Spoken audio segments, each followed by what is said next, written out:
ordinary objects and stuff that you've no doubt seen before. Here we have a dice, and this is a dice cup. Trouble is, when a magician produces a dice, your thoughts immediately turn to loaded dice or trick dice.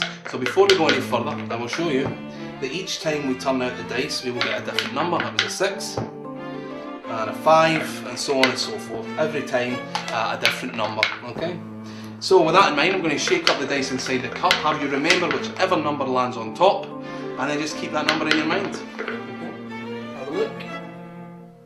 Alright, so you're thinking of a number now in your mind. What I'm going to do is take the dice, place it in my pocket, and ask you just to concentrate on that number. Okay, let me look at you. That's the number 6 you're thinking of, right? Now, maybe I guessed, but the point is, it provides just enough confusion that you actually forget where I placed the dice, right? You remember, in my pocket, see, that's what you're supposed to think. It's actually back under the cup. There it is. It's a strange one, and most people do want to see it twice, so I will give you an opportunity to see that again.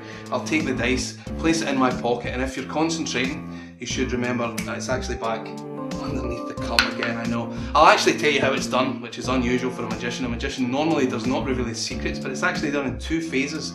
First, the black spots go under the cup, leaving me with this thing. Now, the little white cube is a much more difficult thing to vanish.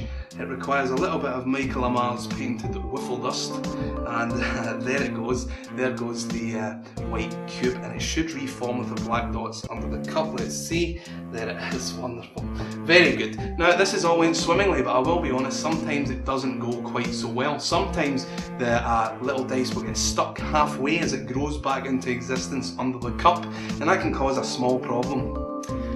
A small problem. It's a small problem. It's a tiny dice. Yeah, that is a small problem, no doubt about it. But look, everything else went well, so I don't see that as a big negative, do you?